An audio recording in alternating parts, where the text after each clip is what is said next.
Hey guys, welcome back, and in today's video I'll be talking about NordVPN's browser extensions. I'll be giving you my honest review on what the extension has to offer, as well as its benefits and setbacks, so you'll know what to expect if you're planning on using it. So without further ado, let's get started. Also, if at any point you'd like to give NordVPN a try, you'll find a discount link available in the description down below to help save you a bit of extra money. Now, imagine being able to enjoy all the benefits of NordVPN directly in your browser without the need to actually install it. Well, that's exactly what the NordVPN extension offers. Right from the start, I find the NordVPN browser extension incredibly convenient. It has a sleek design, works across various browsers, safeguards my IP address, and blocks ads and trackers. Compared to the app, it provides a much simpler browsing experience, and the extension doesn't burden your system, making it effortless to connect on the go. Personally, I prefer using the extension for streaming since I mostly watch content on my PC, and it delivers the same level of performance as the app.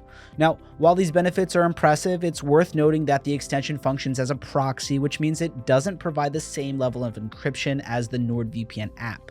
But most VPN extensions work this way, so there's nothing to really worry about. But if you have sensitive data or engage in online banking, I'd recommend using the app for added security.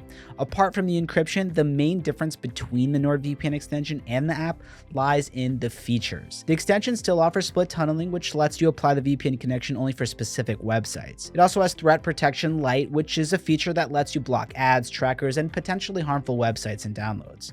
Now, don't worry about the light aspect. It just means that this feature is active only when you're connected to your VPN rather than running continuously in the background. While it's common for browser extensions to offer a smaller selection of servers compared to this app, that's not the case here. The NordVPN Chrome extension offers access to the complete server list, which includes over 5,400 servers across 60 countries, and the same applies to the other supported browsers.